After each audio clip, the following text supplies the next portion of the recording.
बार की बात है। एक भव्य महल में इसाबेला नाम की एक छोटी राजकुमारी रहती थी। वह अपने पिता राजा बेंजामिन की आंखों का तारा थी। राजा बेंजामिन इसाबेला से बहुत प्यार करते थे और उसे जीवन का सबसे महत्वपूर्ण सबक सिखाना चाहते थे। एक धूप वाली सुबह राजा बेंजामिन इसाबेला को महल के बगीचों में ले गए। वहां उसने उसे सबसे चमकीले लाल गुलाबों वाली एक खूबसूरत गुलाब की झाड़ी दिखाई।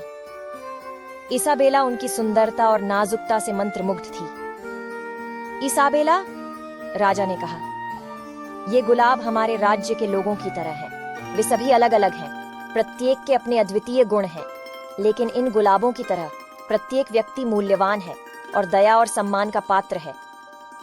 इसाबेला ने अपने पिता की सीख को समझते हुए सिर हिलाया। कुछ सप्ताह बाद राज्य को एक बड़ी चुनौती का सामना करना पड़ा। जमीन पर एक शक्तिशाली तूफान आया जिससे बड़े पैमाने पर क्षति हुई। कई घर नष्ट हो गए और लोग संकट में पड़ गए। छोटी राजकुमारी ने अपने पिता को त्वरित कार्रवाई करते हुए जरूरतमंदों को मदद भेजते हुए देखा। एक शाम इसाबेला अपने पिता के पास पहुंची और पूछा, पिताजी, आप इन सभी लोगों की मदद क्यों कर रहे हैं? उनमें से कुछ हमारे महल से नहीं है। क्या हमें पहले अपना ख्याल नहीं रखना चाहिए?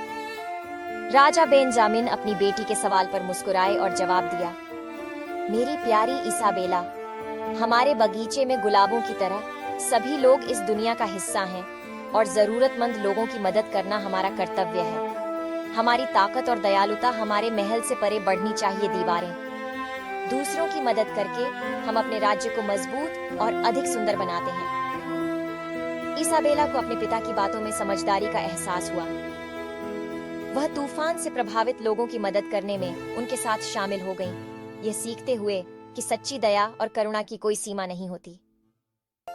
जैसे जैसे साल बीतते गए, इसाबेला एक बुद्धिमान और दयालु शासक बन गई। उसने अपने पिता की बहुमूल्य सीख को याद रखा और अपने राज्य पर निष्पक्षता और उदारता के साथ शासन किया।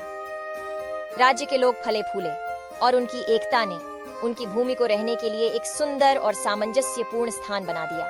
और इसलिए छोटी राजकुमारी ने अपने पिता से सीखा कि उनके बगीचे में गुलाबों की तरह हर व्यक्ति प्यार, सम्मान और दया का हकदार है।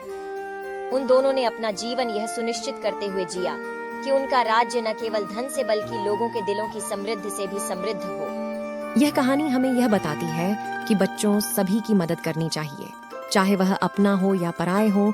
किसी को भी दुख नहीं पहुंचना चाहिए। आखिर एक इंसान ही इंसान के काम आ सकता है, इसीलिए हमें सबकी मदद करनी चाहिए। तुम भी सबकी मदद करना बच्चों। तो चलो, हमारा एक काम करो, जो लाल बटन है उसे दबाओ और जो बाजू में घंटी है उसे क्लिक करो। चलो, इसी तरह और किसी कहानी में मिलते हैं। तब तक के लिए खुदा हाफिज।